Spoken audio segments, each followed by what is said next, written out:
के starting scene में हम एक हॉस्पिटल में एक डॉक्टर और उस डॉक्टर के असिस्टेंट को देखते हैं जो कि चुपके से किसी की नजर में आए बगैर एक लड़के की डेड बॉडी को एक रूम में लेकर आते हैं क्योंकि वो उस लड़की की डेड बॉडी को जलाने जा रहे थे। और फिर हम नोटिस करते हैं कि उस लड़की की डेड बॉडी मूव कर रही है, यानी वो डेड बॉडी नहीं है बल्कि वो एक जिंदा लड़की थी और वो लोग एक जिंदा इंसान को जलाने जा रहे थे। वो लोग बगैर कोई देरी किए उस लड़की को एक फायर बर्नर में डालकर जला देते हैं। थोड़ी देर गुजर जाने के बाद उस बिल्डिंग का क्लीनर वहाँ पर आता है और उसे उस फायर बर्नर से आवाजें सुनाई देती हैं और वो कुछ बगैर सोचे समझे उस फायर बर्नर को ओपन कर देता है। और यहाँ पर हमें पता चलता है कि उस लड़की को जिंदा क्यों जलाया गया, क्योंकि वो लड़की एक ज़ॉम्बी थी। वो ज़ॉम्बी लड़की उस क्लीनर को अंदर खींच लेती है और वो दोनों आग में जलने से मर जाते हैं। अब यहाँ पर ये सवाल उठता है कि वो ज़ॉम्बी लड़की इस हॉस्पिटल में कैसे आ गई, और अगर वो ज़ॉम्बी इस हॉस्पिटल में है तो यकीनन बाकी ज़ॉम्बीज भी इस हॉस्पिटल में हो सकते हैं। फिर हम गाड़ी में 3 लोगों को देखते हैं जिसमें एक लड़की का नाम एलिसन था और उसके साथ उसकी मदर और उसका एक फ्रेंड भी था। एलिसन और उसकी मदर की सर्जरी के लिए वो लोग आउट ऑफ सिटी किसी हॉस्पिटल में जा रहे थे। अब जो एलिसन का फ्रेंड होता है वो मेडिकल फील्ड में था,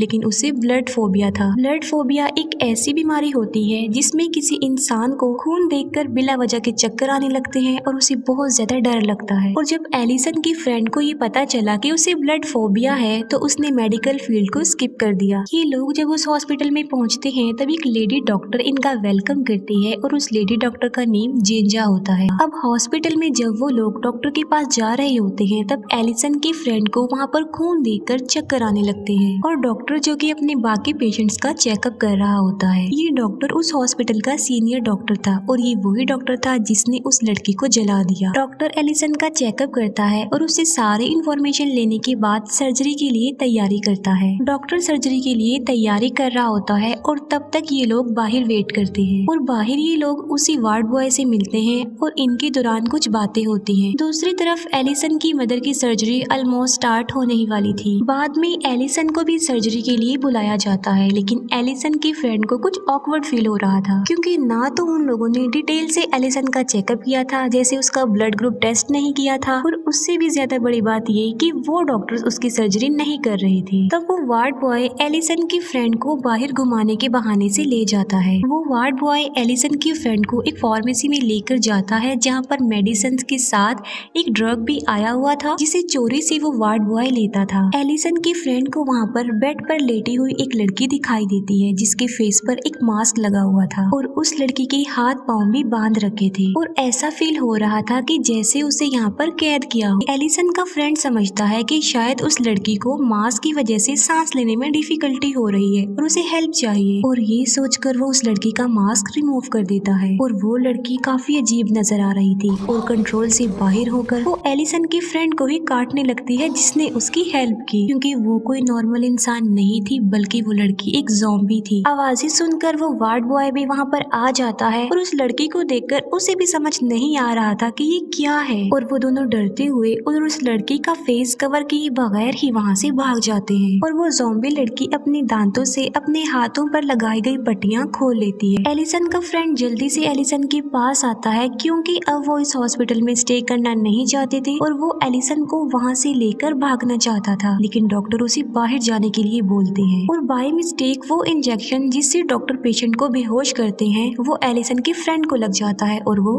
बेहोश हो जाता है। थोड़ी देर गुजर जाने के बाद जब एलिसन का फ्रेंड होश में आता है तब वो दोबारा से ऑपरेशन थिएटर के पास जाता है और वहाँ जाकर वो देखता है कि लोगों की भगदड़ मची हुई है और डॉक्टर सर्वाइवर लोगों को लेकर उस बिल्डिंग यानी उस हॉस्पिटल से बाहर जा रहे थे। और ऐसा इसलिए हुआ क्योंकि जिस लड़की को एलिसन के फ्रेंड ने बाय मिस्टेक फ्री कर दिया उस लड़की ने सबको काट कर इन्फेक्टेड कर दिया था। सब सर्वाइवर्स लिफ्ट के जरिए नीचे जाने की कोशिश करते हैं लेकिन लाइट ऑफ हो जाती है और फिर वो स्टेयर्स का यूज करते हैं और उनके पीछे बहुत सारे ज़ॉम्बीज लगे हुए थे और वो लोग खुद को सेव करने के लिए डोर बंद कर लेते हैं। एक आदमी पैनिक होते हुए व्हील चेयर पर बैठी हुई एक ओल्ड लेडी को सीढ़ियों से नीचे फेंक देता है। सीढ़ियों के जरिए खुद वो नीचे आने लगता है और देखता है कि वहाँ पर भी बहुत सारे ज़ॉम्बीज थे जो बुरी तरह एक दूसरे को खा रहे हैं और वो आदमी खुद को सेव करने के लिए एक रूम में छुप जाता है। फिर हम देखते हैं कि एलिसन और उसका फ्रेंड बाकी लोगों से अलग हो गए थे क्योंकि एलिसन की मदर मिल नहीं रही थी और वो लोग उन्हें ढूंढ रहे थे। जब वो लोग सारे रूम्स को चेक कर रहे होते हैं तब एक ज़ॉम्बी डॉक्टर उन पर अटैक कर देता है। एलिसन का फ्रेंड उस ज़ॉम्बी डॉक्टर को मारने की कोशिश करता है, लेकिन इलेक्ट्रिक शॉक लगने की वजह से वो खुद बेहोश हो जाता है। एलिसन समझती है कि शायद वो मर गया है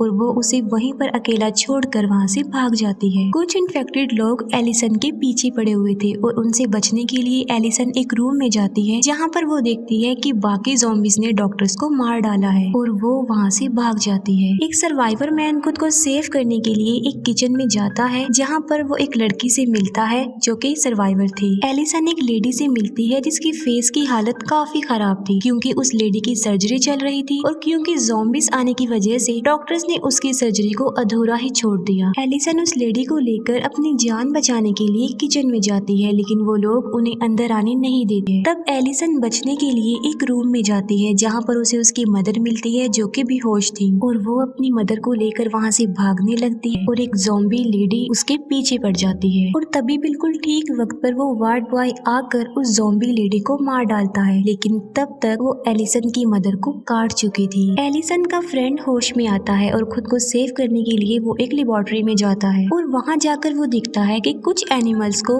बंद करके एक ग्लास बॉटल में रखा हुआ है। एलिसन का फ्रेंड एक गिलास बॉटल को तोड़ देता है और उसमें से एक इन्फेक्टेड एनिमल निकलता है। उस एनिमल से बचने के लिए एलिसन का फ्रेंड भागता है और वो सीनियर डॉक्टर और जेंजा के पास आ जाता है। वो लोग उस वक्त कुछ पेपर्स को जला रहे होते हैं। उन पेपर्स में ज़ॉम्बीज़ के क्योर के लिए कुछ बातें लिखी हुई थी और वो लोग नहीं चाहते थे कि ये पेपर्स गवर्नमेंट को मिले और इसीलिए उन पेपर्स को उन्होंने जला दिया। डॉक्टर का असिस्टेंट एलिसन की मदर की चोट पर बैंडेज लगा रहा होता है। अब जो सर्वाइवर्स बचे थे वो एक जगह पर इकट्ठे हो जाते हैं और एलिसन की मदर इन्फेक्टेड हो गई थी। डॉक्टर एलिसन की मदर को एक एक्स से मारने ही वाला होता है कि एलिसन की मदर उस डॉक्टर के फेस पर ब्लड वॉमिट कर देती है। ब्लड उस डॉक्टर के मुंह में चला जाता है, जिसका मतलब ये था कि अब वो डॉक्टर भी इन्फेक्टेड हो जाएगा। खुद को सेव करने और उस ज़ॉम्बी वायरस के क्योर के लिए डॉक्टर एक मेडिसिन बनाने लगता है और यहाँ पर हमें पता चलता है कि वो वायरस उस डॉक्टर ने ही इन्वेंट किया था और उसे लगता था कि अगर मैंने वायरस को इन्वेंट किया तो मैं इसकी क्योर की मेडिसिन भी इन्वेंट कर सकता हूँ। और यहाँ पर ये बात रिवील होती है कि वो डॉक्टर ऐसी मेडिसिन बना रहा था जिससे कोई भी इंसान कभी भी, जिससे इंसान की एज कभी भी इंक्रीज ना हो और वो हमेशा यंग ही नजर आए। और उस डॉक्टर ने उस मेडिसिन का एक्सपेरिमेंट सबसे पहले एनिमल्स पर किया और एनिमल्स के बाद उसने वो एक्सपेरिमेंट इंसानों पर यानी अपने पेशेंट्स पर किया, जिससे ये बात सामने आ गई कि वो कोई मेडिसिन नहीं थी बल्कि वो ज़ॉम्बी मेडिसिन थी। और यही वजह है कि ज़ॉम्बी वायरस इतना तेजी से फैलता जा रहा था। वो डॉक्टर ज़ॉम्बी वायरस के क्योर की मेडिसिन बनाकर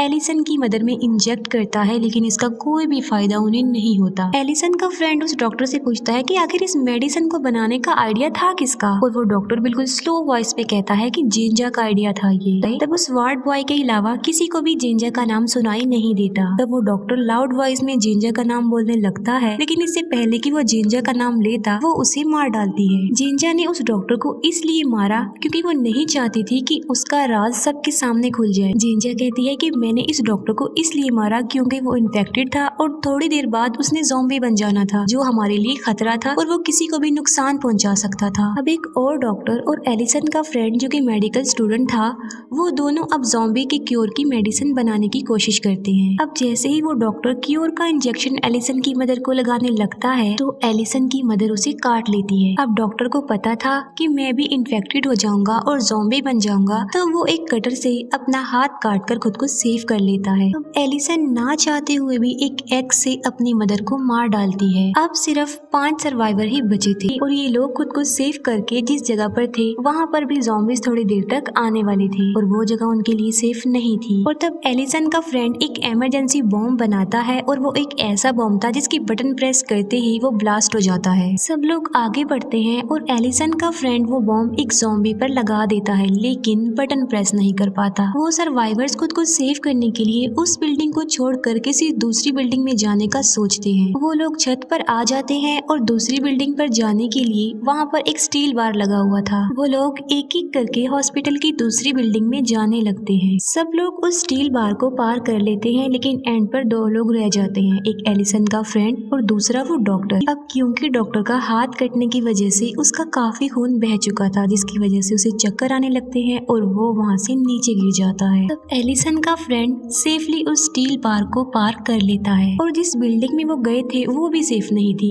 क्योंकि वहाँ पर भी ज़ॉम्बीज थे। वो वार्ड बॉय जेंजा को धमकी देता है कि मैं सबको बता दूंगा कि ये वायरस तुमने बनाया है और तुम्हारी वजह से ही ये वायरस इतना ज्यादा फैल गया है। उस बिल्डिंग में उन लोगों को एक और सर्वाइवर लड़की मिलती है जिसके पीछे एक ज़ॉम्बी पड़ा हुआ था। उस लड़की को सेव कर लेते हैं। जेंजा उस वार्ड बॉय का मुंह बंद करवाने के लिए एक प्लान बनाती है। वो एक रूम में जाती है जहाँ पर एक पेशेंट ज़ॉम्बी को बेड से बांधा हुआ था। वो उस ज़ॉम्बी को डोर के बिल्कुल करीब लाकर उस वार्ड बॉय को अंदर बुलाती है और जब वार्ड बॉय अंदर आता है तब वो पेशेंट ज़ॉम्बी उस वार्ड बॉय को काट लेता है। जेंजा ने ऐसा इसलिए किया था क्योंकि वो ये सोच रही थी कि अगर वो वार्ड बॉय इन्फेक्टेड हो गया तब उसका राज किसी के सामने भी नहीं आ पाएगा और वो बच जाएगी। और तब गुस्से में आकर वो वार्ड बॉय जेंजा को मार डालता है और किसी को ये पता न चले कि उसे भी ज़ॉम्बी ने काट लिया है। वो अपना जख्म छुपा लेता है। वो सबको बताता है कि जेंजा को ज़ॉम्बीज ने मार डाला है। वो सब लोग ग्राउंड फ्लोर पर आ जाते हैं और देखते हैं कि बाहर पुलिस है जिन्होंने उस बिल्डिंग को चारों तरफ से सील किया हुआ है। अब वो सर्वाइवर लड़की जिसे उन्होंने इस बिल्डिंग में सेव किया था वो पुलिस को देखकर काफी खुश हो जाती है और एक्साइटमेंट की वजह से वो बाहर भाग कर आती है। पुलिस समझती है कि शायद वो लड़की ज़ॉम्बी है और वो उसे शूट कर देते हैं और अंदर जाकर भी वो पुलिस ऑफिसर्स यही समझते हैं कि शायद यहाँ पर कोई भी सर्वाइवर नहीं बचा और सब ज़ॉम्बीज बन गए हैं। पुलिस की गोलियों और ज़ॉम्बी से बचने के लिए ये लोग एक टनल में जाते हैं। टनल में आते वक्त वो इन्फेक्टेड एनिमल जिसको एलिसन की फ्रेंड ने बाय मिस्टेक आजाद कर दिया था वो एलिसन के फ्रेंड को काट लेता है। आगे जाकर उन्हें एक मैन होल मिलता है और उसके ढक्कन को हटाने के लिए एलिसन अपनी फिंगर्स का यूज कर रही होती है। पुलिस समझ रही थी कि शायद इस मैन होल से ज़ॉम्बीज बाहर आ रहे हैं और इसीलिए वो एक गाड़ी का टायर उस पर चढ़ा देते हैं जिससे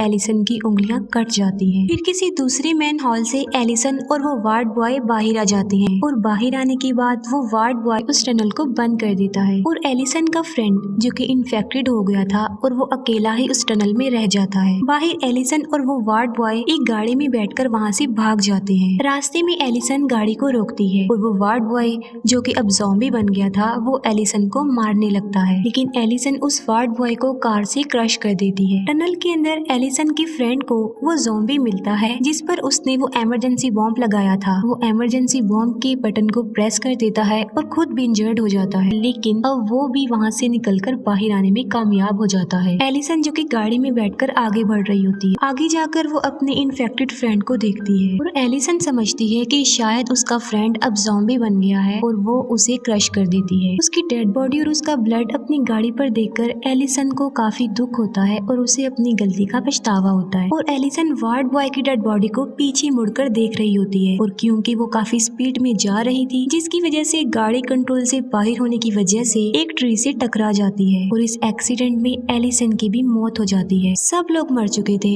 और इसके साथ ही ये मूवी यहीं पर एंड हो जाती है।